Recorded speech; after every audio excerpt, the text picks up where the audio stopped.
मूरत जी कौनो नई नई लड़की के शादी हो गई ससुरा जब गईल बा ओकर जवन पति बा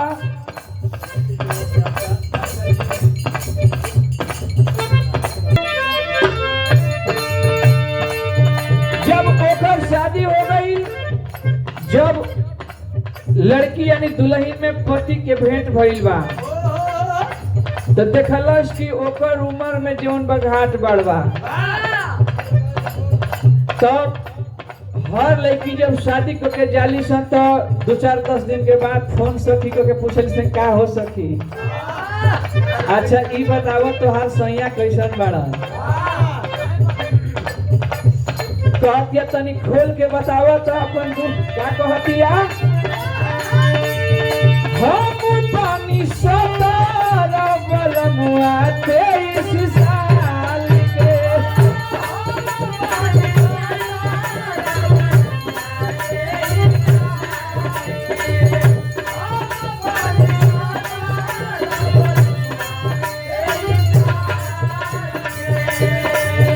हम पानी सतारा बलमुआ 23 साल के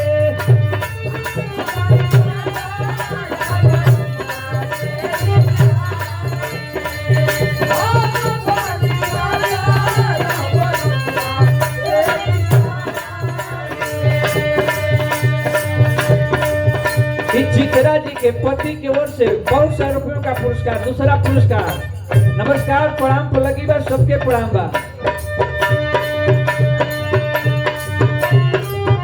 लड़की कहत बका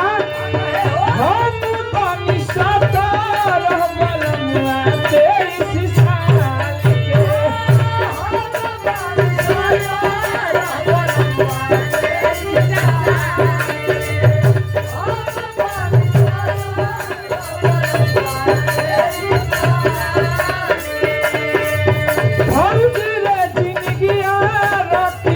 तारे में खाली पे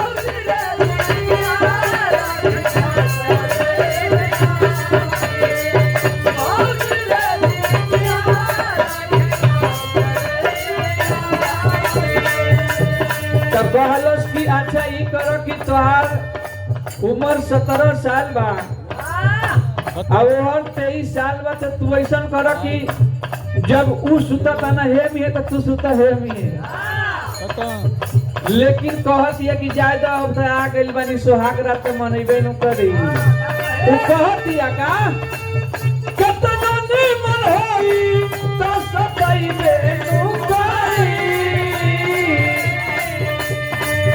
कितना निमन होई तो सताइबे न करी एकना फरक मरिया रे ए मुरादी एकना फरक मरिया रे कमरिया तो दुखइबे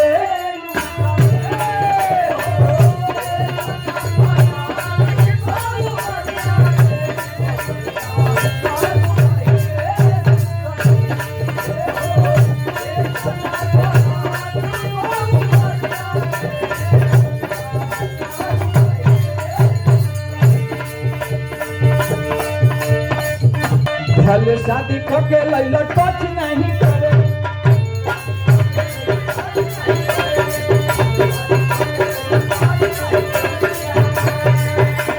भले शादी करके लैला टच नहीं करे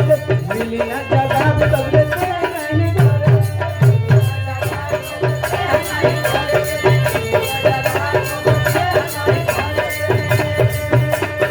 मेरा रू जब इहो दूसर की शादी करके गई मूरत जी स्वर में रहे जब इहो शादी करके जब ससुरा लड़की गई बा आजकल फोन पर पहले ही बात चालू हो जाती बा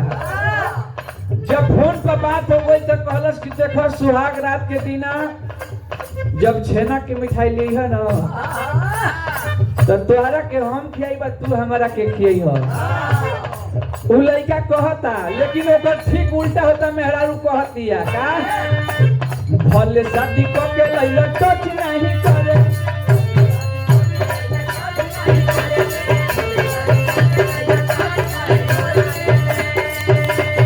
अरे मिली ना जवाब तब लेते हैं नहीं करे दे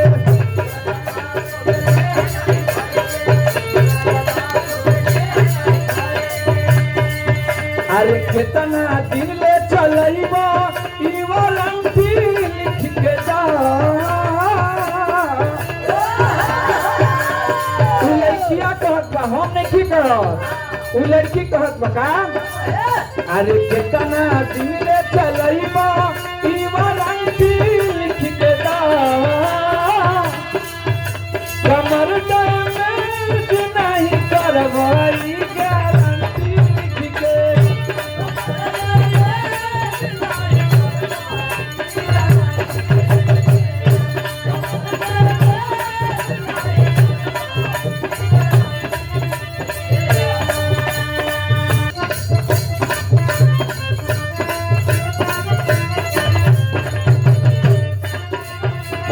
क्या बात है हम हो गई नी पूरा टुकड़े टिबलम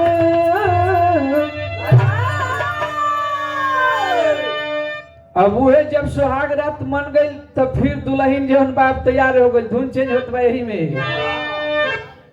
अब जवन बा नया नया भाई दुल्हन बैठले बा तब मेहरारू कहतिया का कि हम हो गई पूरा डुकरे टिबलम करिया ऊपर नीचे से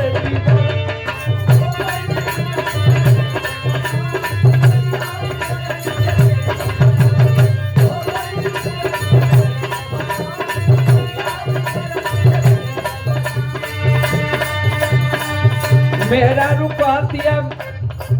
जान जा कि कहीं कहीं मरद लड़चुआ मिल जाला मेहरारू कहीं ना कि जानता नहीं सदिया बिहवा में जाग गेला से ना तनी कपड़ा दुखाता मरद लड़चुआ रही लगे तो वे कपारो पर कहीं कि आओ तनकी ठंडा तेल आइल बार तो दर्द हते ही अब वही में लड़चुआ मरद कहत बा का